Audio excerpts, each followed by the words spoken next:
world. Indeed, if you look through the chat, you'll see most every city and country you might think of right now. And we have an amazing team now of over 700 volunteers who have wonderfully offered some of their time and expertise to mentor you, either here in the Zoom chat or via Ed, the course's Q&A platform. So if you have any questions today, do ask right away in the chat, and Kareem too will be keeping an eye out, our instructor for today, as well as on Ed after the seminar. Indeed, if you have any trouble during the seminar, technical difficulties, you get a little lost or behind or something comes up, not to worry, everything will be freely available on the course's website thereafter, so you can work through everything again at your own pace.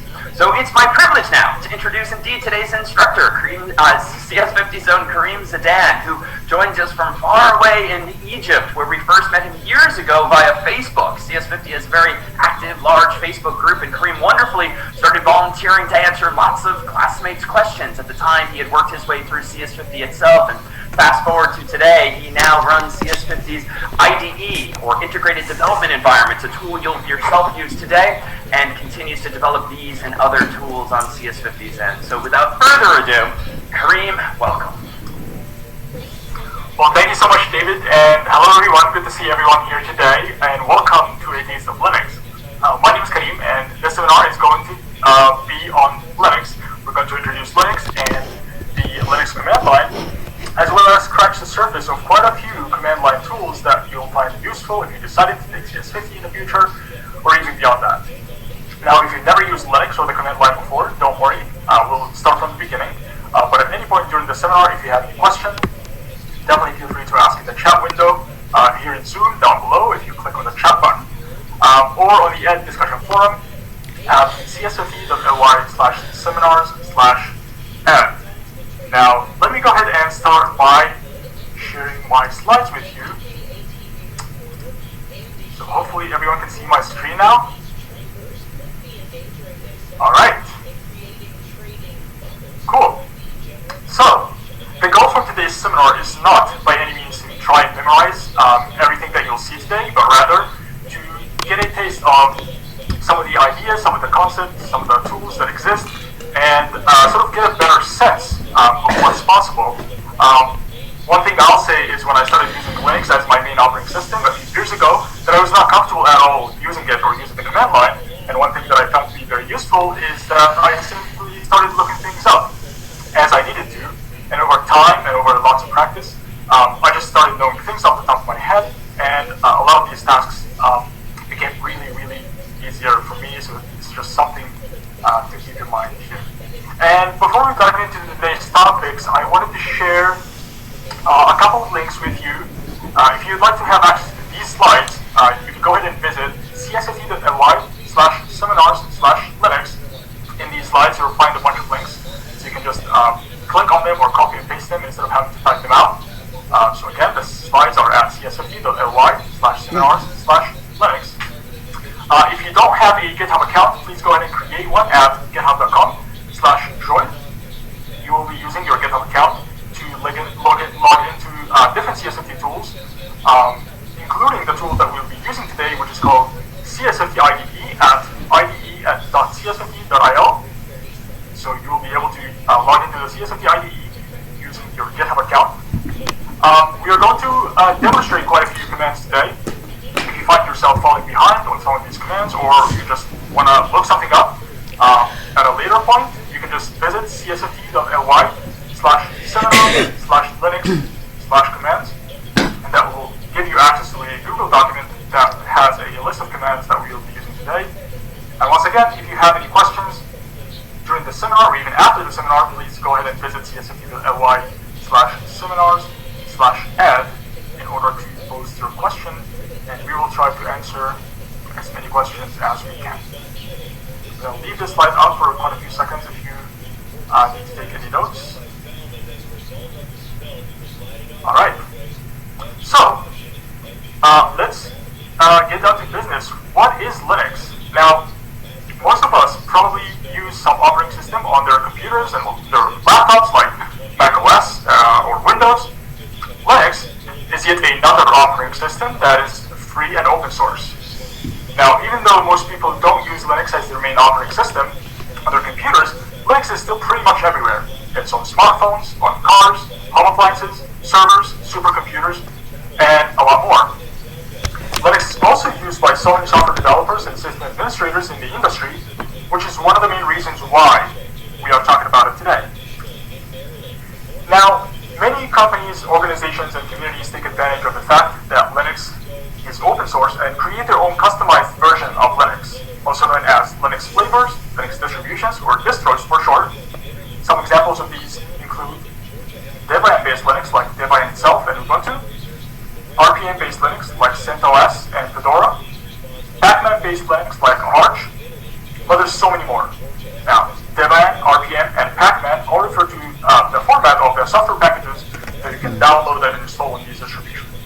So one of the key differences between these distributions is how you install software in each one, but they all still share the core part of the operating system, so there's so much in common between all of them. Alright? Now, just like macOS and Windows, Linux has a graphical user interface, or GUI, where we interact with the system using a mouse and a keyboard. For example, we click on things to select them, we double click on things to open them up, we drag and drop things to move them around. We have all of these buttons and all of these menus that we can interact with. But most of us probably know how to use a GUI already. So today we're going to use a different way to interact with the system, and that is the command line. So what is the command line? Again, it's a way of interacting with a software or system using textual commands. So just by using my keyboard, I will be able to type some textual commands and run these commands and achieve various tasks. But why, you might be wondering, why would you use something like a command line when we have something like the GUI that's arguably more user-friendly in some cases? And there's a number of reasons for that, but one of the main reasons is that it's more efficient and more powerful to use the command line in some cases, allowing us to do things that cannot be done easily using the GUI, or cannot be done at all using the GUI. Alright, before we talk about the Linux file system hierarchy, let me pause here for a few seconds and see if we have any questions on any of the concepts that we introduced so far.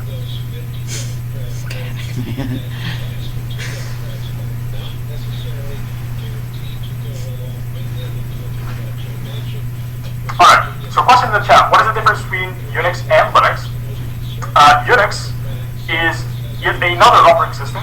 It's older than Linux, and a lot of the concepts and ideas that Linux has are actually based on concepts and ideas from this older operating system that is called Unix.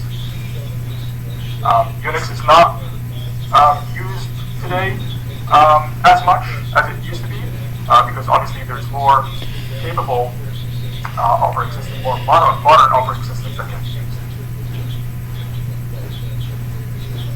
Alright, good question. Let's move on and talk about the Linux file system hierarchy, or in other words, how the files and folders are laid out in a typical Linux system, just so we know how we can navigate the system. And it's pretty easy. So in Linux, everything lives inside of one folder or directory called the root directory, or slash. So inside of the root directory or slash, you'll find some more directories. For example, you can see home, user, off, and more. And maybe you'll find some more files. Inside of each of these folders, you may find some more folders and some more files, and so on. So we end up with this sort of tree-shaped hierarchy for the file system, where we have folders, and then we have nested folders inside of them, and nested folders and files, and so on and so forth. But everything in the end lives inside of this root folder, all the way to the top of the tree. And it's often the case that we need to refer to the location of one of these files or folders on this file tree. And for that, we use what is called a path. So a path consists of the names of the directories leading up to a particular file or directory and separated by a slash. And there's two kinds of paths. There's what is known as an absolute path, and there's a relative path. An absolute path starts all the way from the top of the tree, from the root folder, and it goes all the way down to the file or folder that we want. And it doesn't matter where we are in this file tree, it doesn't matter which folder we're in, the absolute path for the same file or folder stays the same, so long as the location of these stays the same. A relative path, on the other hand, as the name suggests, is relative to something, and in this case, it's relative to the folder that we're in right now. So let's see some examples of that just to make more sense of it. Suppose we have a file tree that looks something like this, and we'd like to get the location of Mario.c using its absolute path. What is the absolute path of Mario.c? Again, the absolute path starts all the way at the top of the tree, so we start with the root folder, /, then we pass by home, then Ubuntu, then pset1, and then finally Mario.c. And so the absolute path ends up being something like /home, /ubuntu, /pset1, /mario.c. The very first slash in this path means the root directory, and then every slash after this is just a separator between the different directory names on this tree. Alright, so this is the absolute path for Mario.c on this file tree. Now, let's take another example. What is the absolute path of the pset0 folder? Again, the absolute path starts all the way at the top of the tree with a root directory. So, /, then we pass by home, Ubuntu, pset0, so the absolute path ends up being /home, /ubuntu, /pset0. Great, any questions on the absolute path so far?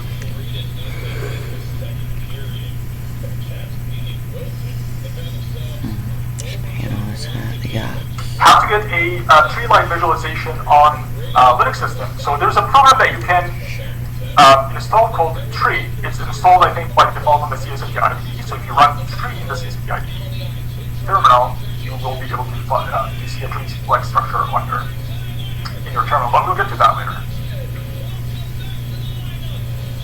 All right. Another question: why don't we write root? So this is just how they decide things to be. So they decided that the topmost folder on this tree is going to be called /, or in a human-friendly way, it's going to be called root. They could have called it root, but they just decided not to. They decided to simply just go a /. Good question. Where do we need to type CD? We'll get to that in a moment. All right. Cool. All right, let's move on. Let's see some examples for relative paths. Now, what is the relative path of Mario.c on this file tree? And we can't just say what is the relative path of Mario.c. As we said, the relative path is relative to the directory or folder that we're in right now. So let's say that we're right now in the folder called Ubuntu. How do we get the relative path, or what is the relative path of Mario.c from Ubuntu? And in case of a relative path, we don't need to start all the way at the top of the tree. So we just say pset1 /mario.c. Now this also happens to be the same as ./pset1 /mario.c. Dot meaning the current folder. So start from the current folder, which is Ubuntu, then go to pset1, then go to mario.c. So this is just a more explicit way of saying pretty much the same thing. Alright? So let's take a more tricky example of a relative path. What's the relative path of Mario.c from the pset0 folder? Now, in this case, we can't just say pset1 Mario.c like we said before, and because there's no pset1 folder inside of the pset0 folder, we need to go up one folder to the parent folder, Ubuntu in this case, then go back inside of pset1, then to Mario.c. But how do we represent this notation of going up to the parent folder? And it turns out the way to represent this is using ... So dot means the current folder, ... means the parent folder. In this case, Ubuntu. So ... /pset1 /mario.c is going to be the relative path of Mario.c from the pset0 folder. So once again, dot means the current folder, ... means the parent folder. Any questions on the relative paths so far? How do we know what current folder we're in right now? So we'll get to that later, but on this file tree, the current folder, we're representing it with this orange highlighted circle. So right now we are in pset0 and we'd like to get to Mario.c. So from orange to yellow, so we end up taking this path. pizza1/mari.c. Alright, cool. Now let's move on. Let me get to my IDE at ide.cs50.io. So if you'd like to follow along, and you're highly encouraged to do that, please go ahead and visit that URL. And I'm in my CS50 IDE right now, and the CS50 IDE is basically a cloud-based programming environment, which means it's a programming environment that's living somewhere on the internet, and it's isolated, so we can use it to experiment with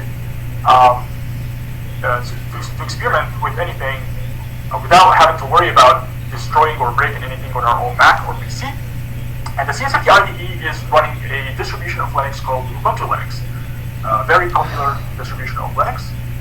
And the first thing that you notice once you open the CS50 IDE is that it has a GUI of its own. It has a graphical user interface of its own. This is completely separate, completely different from what a standard Linux GUI looks like. It's just the GUI for the CS50 IDE. But you'll notice here at the bottom, there's this blue window that we are going to call the terminal window.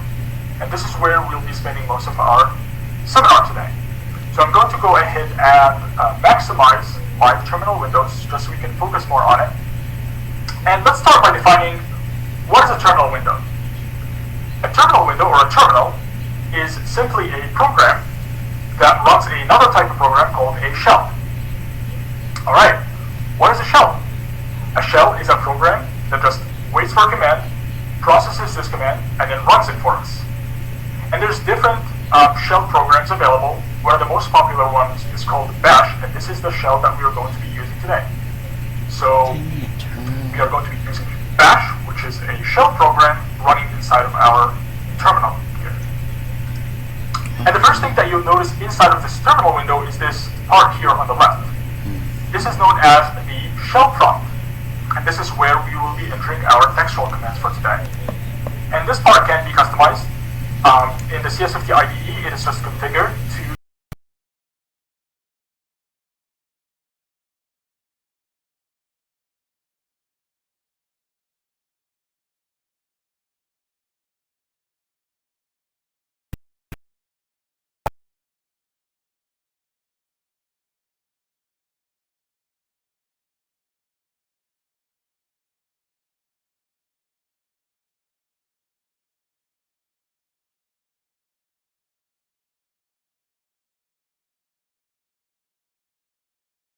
path for the folder that we're in right now.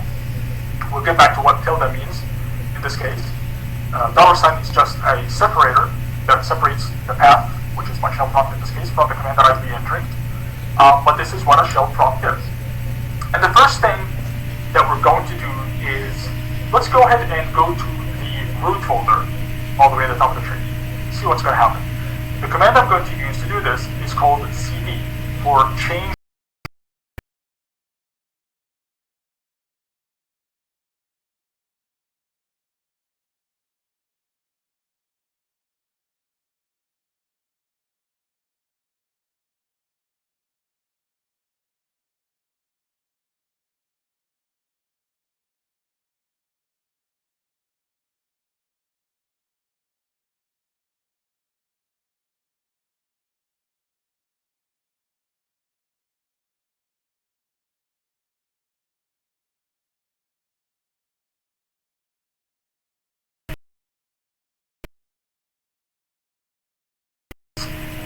And in the path to the folder or directory that I'd like to go to, which is / the root folder, enter to run my command. And you'll notice here on the left that the shell prompt changed to /, showing me that I'm right now in my root folder. Now, what do you think is going to happen if I try to go up one folder from here?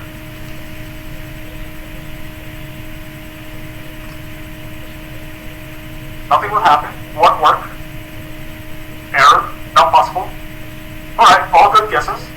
Let's try this out. And again, this is one of the things that's good about using something like the CS50 IDE or any isolated environment, is that you can experiment without having to worry about breaking anything. So I'm going to go ahead and go to the parent folder. So I'm going again to use my cd command for change directory, then the path to the parent folder. How do I go to the parent folder? symbol represents the parent folder? Dot dot.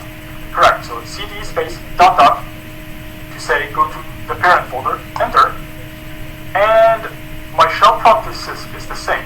Nothing seems to have happened. And this is again because the root folder is the topmost folder in my tree, so I cannot go up any more than that. So in this case, nothing happens. So what else can we do with this? Let's go to let's try to explore what's in the root folder. See what the contents of the root folder are. And for this, I'm going to use a command called ls for list. So ls lists the contents of the current folder. So the files and folders that exist in the current folder. Enter. And I'm going to see a bunch of entries here. Don't worry about the different colors or different symbols right now. Most of these are just folders. So let's take a few of them to talk about them. For example, the etc folder here is where system-wide configuration files would typically live. The home folder here is usually where our own files and folders would live. Let's see, the opt folder here is where third-party programs or software would typically be installed. The temp folder here is where temporary files would typically live. The user folder here is typically where some programs and some libraries that are used by these programs and by the system would typically be installed. And there's a bunch more. So many of these folders you're going to find in any Linux distribution that you end up using. Again, we're using Ubuntu. And they have a convention when it comes to what files or folders would be stored in these. So let's go ahead and go to the folder called home right here. How do I do that? So I'm going to use, again, my cd command, space, and then the path to the home folder. So cd home is one way, using the routed path for home. What's another way? This is correct. cd home will take me to the home folder. cd slash home, using the absolute path for the home folder, would also be correct. cd dot slash home is also correct, using again the routed path, but in a more explicit manner. Dot meaning start from the current folder and then go to the home folder. Great. So if I do that and press enter, my shell prompt will change to slash home. So now I'm inside of the slash home folder. Okay, let's list the contents of this folder and see what's in there. So again, ls would do that for me. Enter. And it's going to list two folders here that live in slash home. Those are csfd and Ubuntu. Let's go inside of Ubuntu. So I'm going to do cd space Ubuntu to go inside of my Ubuntu folder. Enter. And you'll notice something different here. What's something unexpected that happened right now in my terminal? Tilde, yes. So this changed to tilde, and what did we expect it to change to?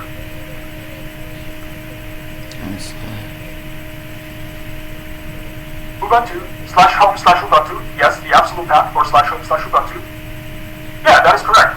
And it turns out this is because Linux can have more than one user on the system.